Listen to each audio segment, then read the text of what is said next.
Every day, your City of Tempe staff goes above and beyond to make sure our community gets the best possible services and the most for our tax dollars. But how good is good? How do you measure it? And how do we know what we really need to make progress on some of our most pressing issues? To guide us, we developed a series of goals designed to help us improve our community based on our Tempe City Council's 5 strategic priorities. Reaching for excellence, we are comparing ourselves against the rest of the nation as well as ourselves. Some of our goals will help save lives. Some of them will help us save money. All of them will help us make Tempe a better place. Tempe Accelerates is an opportunity for you to get involved. Hear what city staff and community partners are doing to reach our goals. Your role? You are a vital part of our community. Share your ideas and help us craft better solutions. Ask questions. Be part of the conversation either in person or online. Check tempe.gov/Tempe Accelerates for dates and times of our next programs and collaborate with us at Tempe City Hall. Today, we will hyper-focus on 2 performance measures. Each presenting team will have 10 minutes to share data, strategies, and progress on a performance measure. Then, you will have about 10 minutes to ask questions or offer suggestions and ideas. On the back of your agenda, we have resource questions to help you participate in the conversation. Also included with your agenda is a quick survey with space you can use to include any ideas or suggestions you might have about today's topics. Thank you for participating. Now, let's accelerate.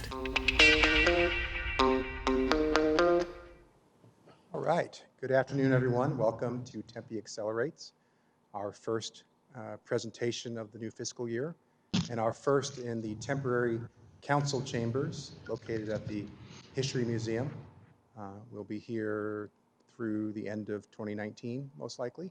So today, unlike what was just said in the introduction video, we're going to do things a little differently.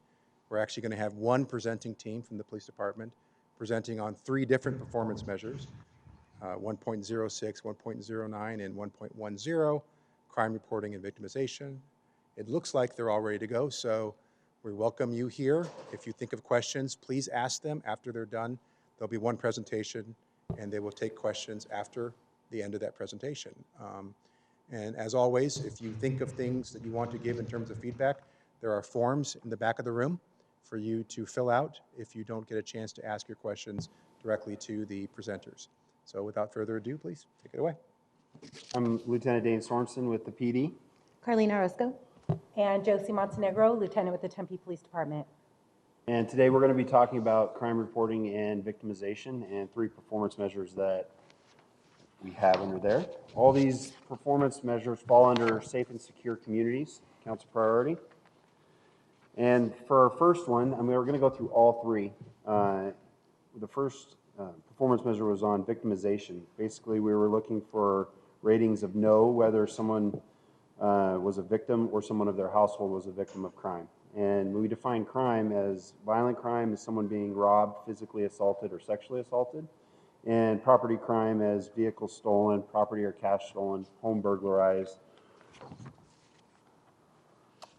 And then this next performance measure was crime reporting.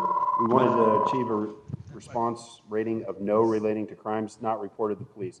Basically, we're looking for whether people were a victim of crime, but they did not report it to the police.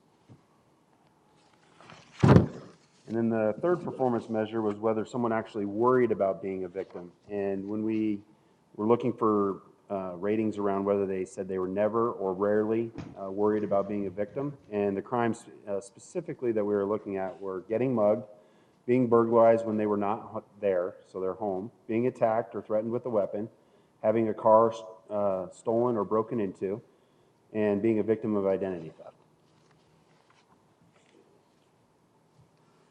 And why do these matter?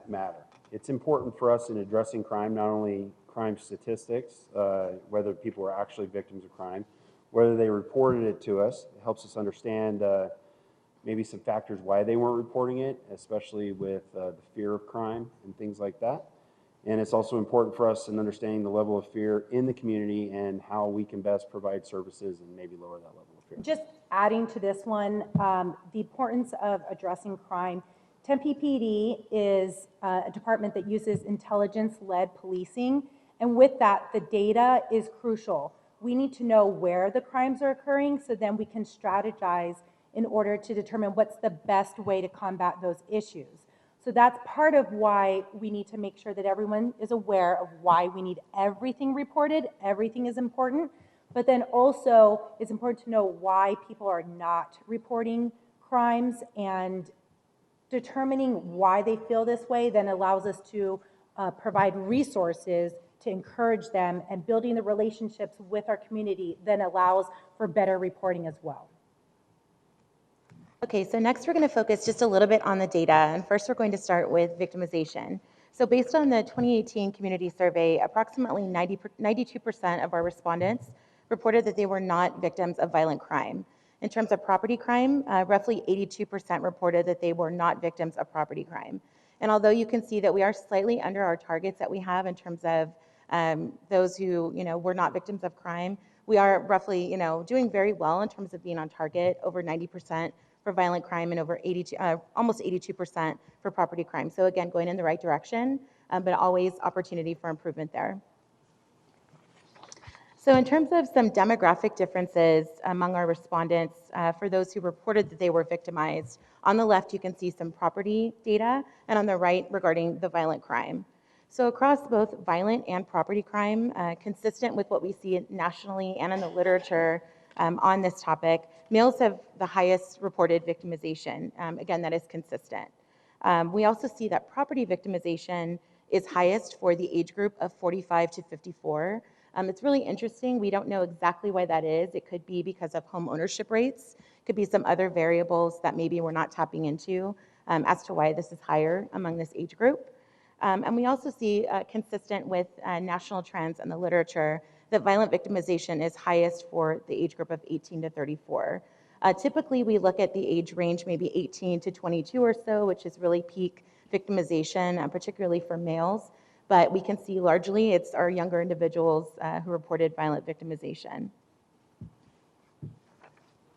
So next we'll look at crime reporting. And in addition to really understanding the extent of victimization, it's really important for us to know how much of this crime is being reported. Non-reporting truly limits the capacity of the criminal justice system, and it's important for systematic planning, for tailored strategic responses in the PD, but also understanding workload and resource distribution. So it's very important for us to understand the full extent of victimization. So again, we're going to focus on the right, which is among our respondents to the survey who did not report their crime. So among those who were victims of violent crime, 22.4% did not report to the police. And for those who were victimized of property crime, 26.9% did not report that. And although we do want to decrease our non-reporting, we are below the targets in terms of national thresholds. And so our victimization is reported overall, so that's a good thing. We want non-reporting to keep decreasing. And so again, on the right trajectory for that. Also keep in mind that if our reporting increases, our crime rate may also increase because we have more crime that's being reported. So it's just something to keep in mind if we see those numbers increase as well. So now we want to dive into a little bit in terms of the reasons why victims advise that they did not report the crime. So we see that of those who reported being victims of violent crime, again, 22% did not report it. And some of the reasons provided were police wouldn't do anything, nothing could be done, or the person couldn't be found, and some other reasons as well. So maybe it was a minor item. Perhaps it was a family disturbance or some type of close relationship that they didn't want to report. It occurred a long time ago, and maybe they felt that it wasn't relevant or the police wouldn't be able to assist with that. So as a police department, we feel that it's important to continue our education and community engagement in supporting victims reporting crimes.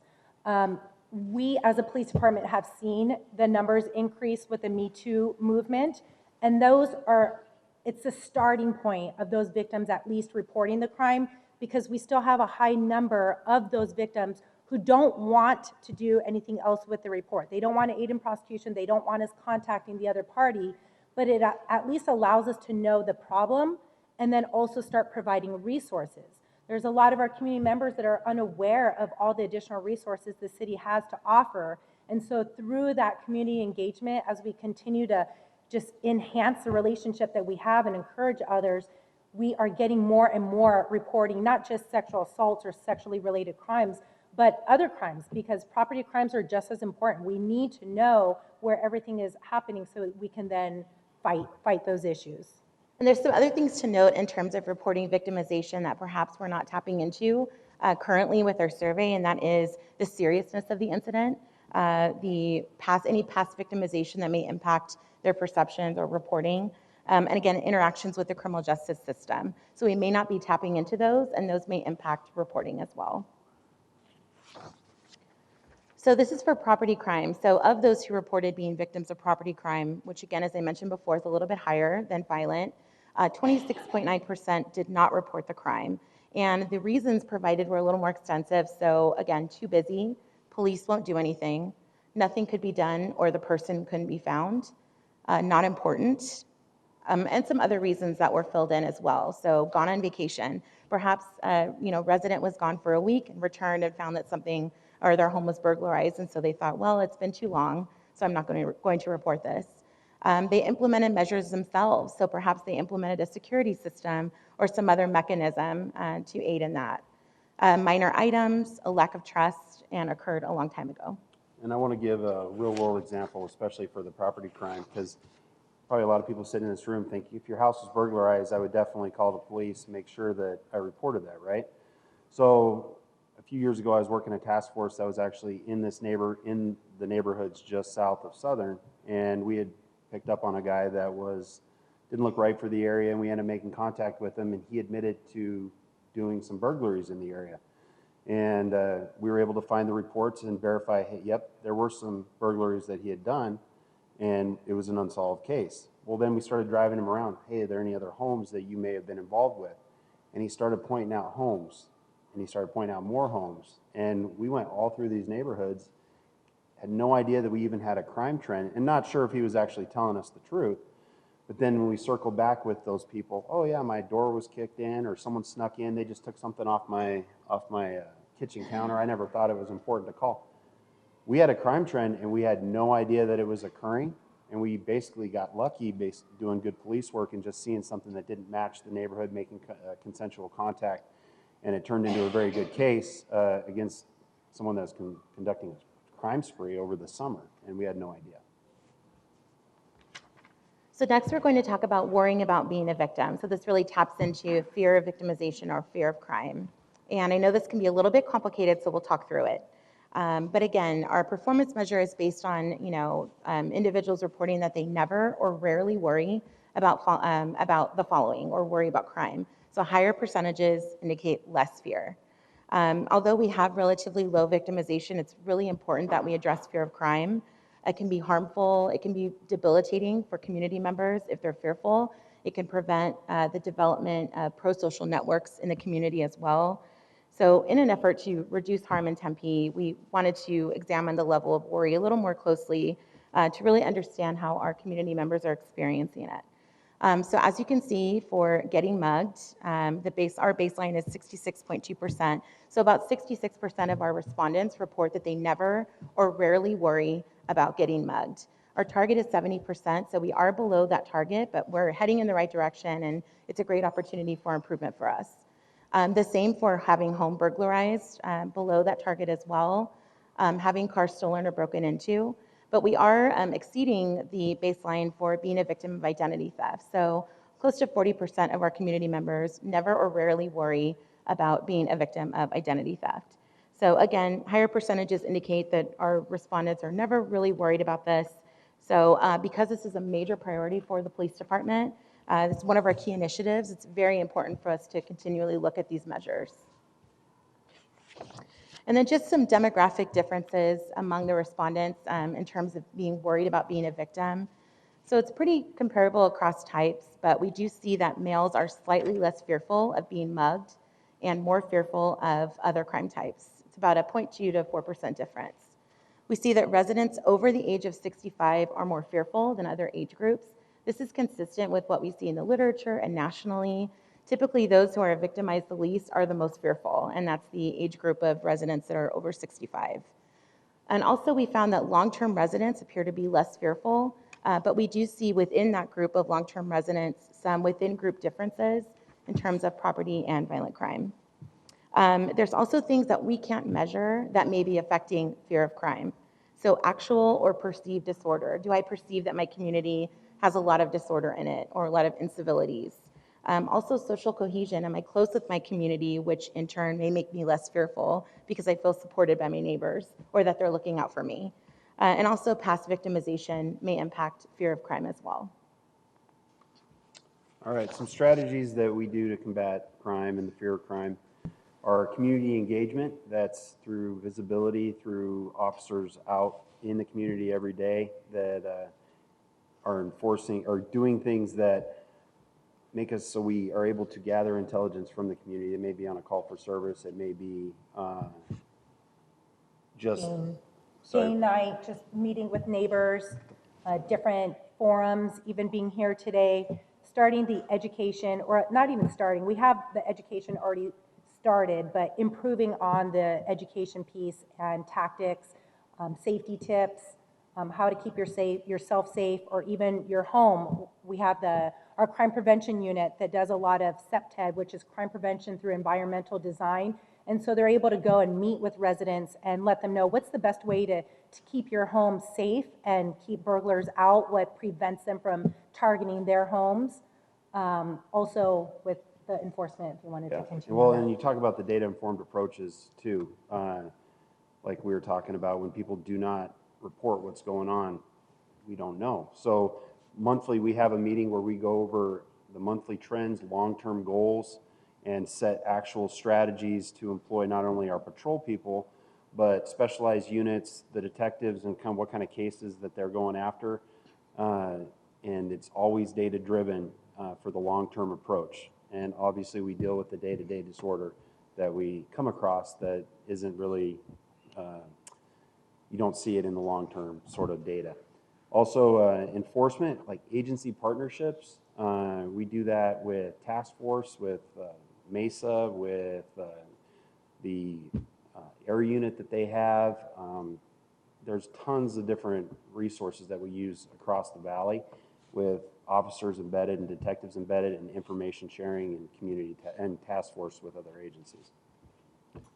And overall, our goal is to have an alert and involved community that works in partnership with our police department so that we can combat crime and other related issues and in turn have safer communities. Thank you. All right. Have any questions? Let's go. Greg's going to be coming around with the microphone. To the microphone. Too close to your mouth. That's not good. I'd say a safe 6-inch distance would be good. As Tempe tries to motivate other forms of transportation other than cars, have you looked at including bicycles in the crime category for property crime between theft and vandalism? So I can speak to this anecdotally. Last year, we actually did Can some. you repeat kind of what the question was? The question was, sir? as we change to do more multimodal transportation, are we going to focus more on bike thefts and bike crimes associated around bikes? Is that what you said? Okay. Yeah. Well, if the data pushes us that way, because we are data driven, but last year we did do some extensive look around the ASU campus, especially with some trends that we were having and individual patrol groups looking at those crimes dealing with bikes. I can speak specifically to that.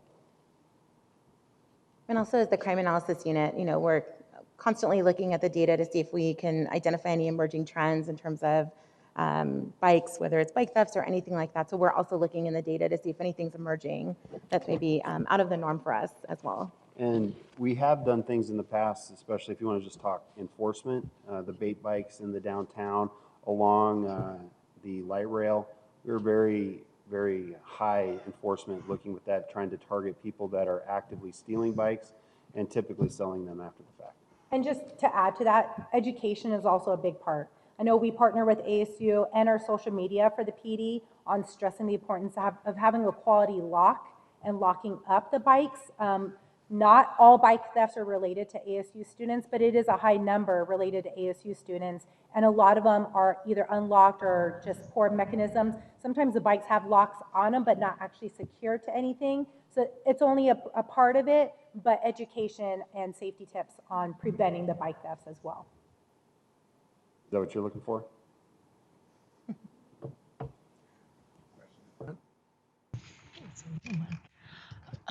What can the police department do to assist victims of crime? Starting off again with education, encouraging them to come in and report. We have Care 7, which is a crisis group that works very closely with our fire department and the police department, and the resources that they are able to provide.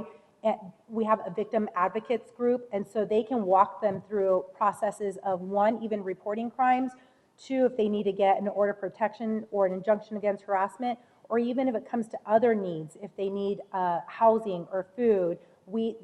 The resources are really just unlimited, and so it just starts with communication. So once we get that information, and even if it's secondhand, someone informs us of someone in need, we're still able to go out or send Care 7 to go and make those contacts and then go from there. Thank you.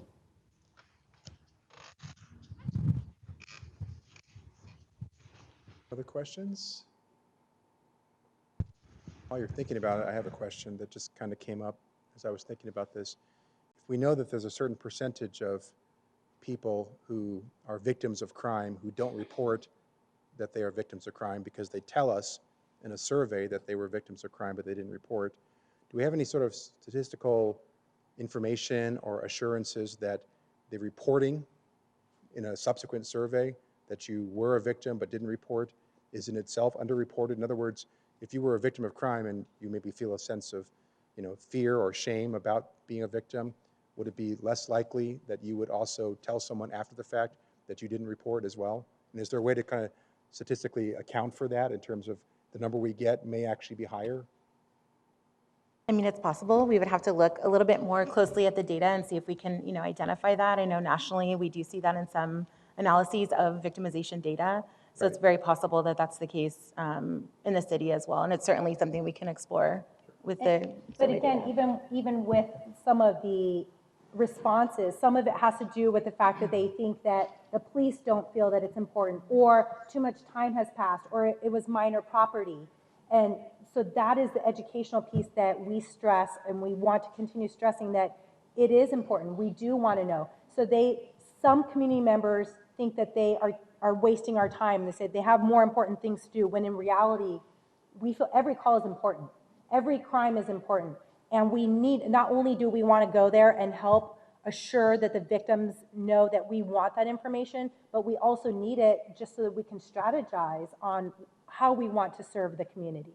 And while there's certain things that we can't account for, as I mentioned before, in terms of past victimization or past experiences that maybe were not positive, previously for that individual, having that education and really doing that outreach is our, attempt to really tell those people and communicate to the community that it is important and we do care about what you experienced. So It's also fair to say that we're looking at people who we ask the question of who live in the community, but we're not specifically asking, were you a victim of crime that you didn't report in Tempe, right? It's just generally at some point in their lives, did you experience being a victim of a crime and you didn't report it? It may or may not be unique to their conditions while living in a resident of this city. Is that true? That's true. Yes, and so even, again, going back to talking about the Me Too movement, there's a lot of new reports that are being generated that happened a long time ago. And we encourage that. We want to know, and for those victims, it's a starting process of recovery from that. And so even though they don't want to pursue further charges on it, we can still provide a lot of resources with our crisis team to help them with other counseling and other resources. But, okay, so to that point, we know that there's some, something perhaps to that on a national level. Are we experiencing here at a high level, I'm not talking about details, but have we found that there's been an increase in delayed reporting as a result of the publicity of the Me Too movement? Yes, yes, we have seen the number increase, definitely. And we are happy, because even prior to that, we've done Sexual Assault Awareness Month, where we would send officers and detectives down to Mill Avenue and hand out cards and encouraging them to report. And so this just helped further support victims to come forward with that information.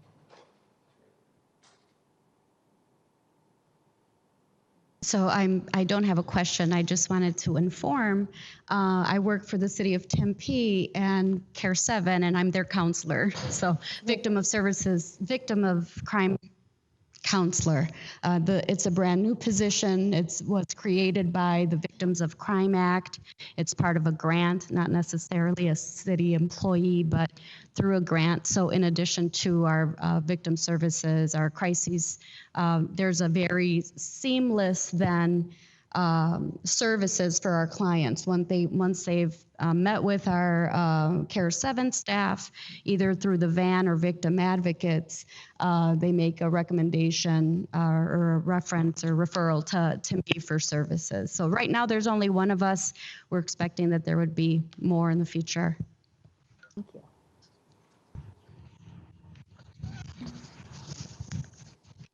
Questions? All right. Thank you very much. Thank you so Really much. appreciate it. Excellent information. Okay. Well, that's all our, right? You guys are done. Presentation. Thank you. So once again, if you have additional thoughts and want to share it with the presenters, please fill out the forms in the back of the room. We will come back on September 19th, and we'll also be PD presenting on police body cameras and police encounter satisfaction. So please be there for that. I also want to remind people who are watching this on Tempe 11 that these are public presentations. If members of the public want to come and be present during the presentation, we would encourage you to do so. We will be starting at 2:30 on September 19th. So if you are able to be here in person, we very much would love to have you here listening and asking lots of questions of our presenters. And with that, I'll see you then. Thank you very much. Send us your ideas and suggestions to tempeaccelerates@tempe.gov and visit us at tempe.gov/tempeaccelerates.